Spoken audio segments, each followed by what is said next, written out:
मैं आप लोगों से कहना चाहता हूं, और आप लोग जानते हैं, भारतीय जनता पार्टी को ये जो विरोधी पार्टी जब चुनाव आती है तो धर्म विरोधी, मुस्लिम विरोधी, तमाम तरह की बातों का दुष्प्रचार करने का काम करती है। लेकिन मैं यहां बैठे सभी सम्मानित नागरिकों से पूछना चाहता हूं, अपने भाइयों से पूछना चाहता हूं, सामने बैठे पिता गार्जियनों से पूछना चाहता हूं कि क्या जब आप राशन लेने जाते हैं और जब आप अंगूठा लगाते हैं तो आपसे आपका धर्म और जाति पूछा जाता है क्या? जब आपको आवास मिलता है और जब आपके सर पे छप्पर आता है तो क्या आपसे वहां धर्म और आपका जात पूछा जाता है क्या? जब आयुष्मान कार्ड लेकर आप किसी हॉस्पिटल में जाते हैं अपने परिवार के एक एक सदस्य का इलाज कराने के लिए, तो क्या आपसे वहां आपका जात पूछा जाता है क्या? और जो आप इस समाज में एक साथ बैठे हैं, आपके परिवार का बगल का एक व्यक्ति अगर ब्राह्मण है और आप मुस्लिम है, अनुसूचित है, दलित है, और आपके घर कोई घटना घटती है तो ब्राह्मण का बेटा आपके घर अगर जाके आपको अपने कंधे पर लेकर हॉस्पिटल जाता है तो हाँ आपसे आपका जात पूछता है क्या? अगर वह आपसे आपका जात नहीं पूछता है तो हमको भी एक होकर, एक सशक्त होकर इन विरोधियों को अपने दरवाजे से खदेड़ने की आवश्यकता है। इसमें कोई संदेह नहीं है कि भारतीय जनता पार्टी ने सबको एक थाली में भोजन कराने का काम किया है।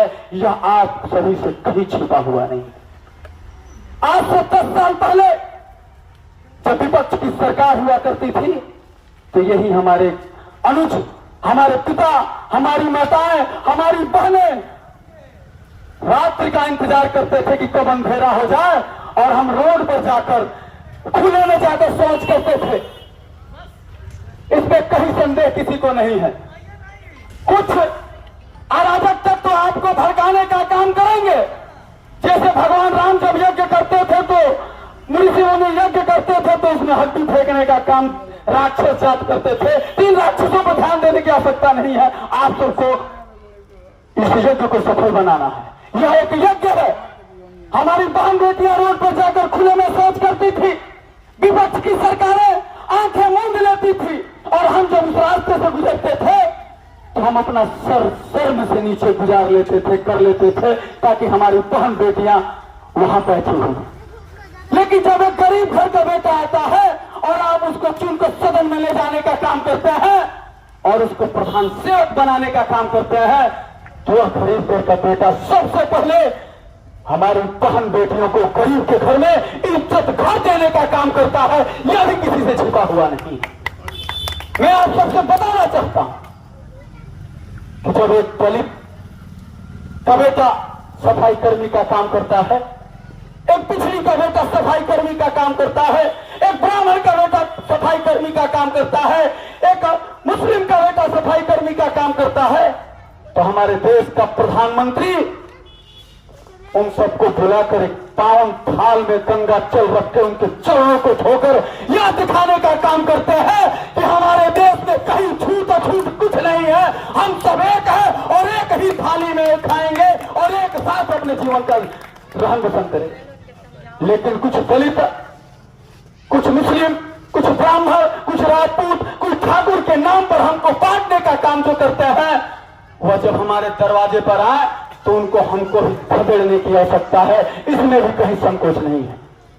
और आपको मैं बताऊं, मैं 1 मिनट और समय आप लोगों को लूंगा और यह बताना चाहता हूं कि जब नदी होती है ना, और उस नदी के एक किनारे पर सभी जानवर जाकर पानी पी रहे होंगे, तो आप ये समझ लीजिए कि दूसरे किनारे पर शेर पानी पी रहा है, और वह शेर आपका भाई, आपका बेटा नरेंद्र भाई मोदी है, जो विपक्षी पार्टी ये कल एक दूसरे को गाली देने का काम करते थे, एक दूसरे का उपहास उड़ाने का काम करते थे। आप अगर एक साथ मिलकर केवल मोदी को हराने का काम कर रहे हैं, मोदी को हटाने का काम कर रहे हैं, तो इसका एकमात्र कारण है कि इन लोगों का दलाली वाला काम, इन लोगों का भ्रष्टाचार वाला काम समाप्त हो चुका है। इसलिए मैं आप लोगों से अपील करना चाहता हूं कि 1 तारीख को आप सभी अपने घर से यह सौगंध लेकर निकले, यह शपथ लेकर निकले कि इस बार मोदी जी के सपने को साकार करना है और इस बार 400 पार। वाणी को विराम। जय श्री राम।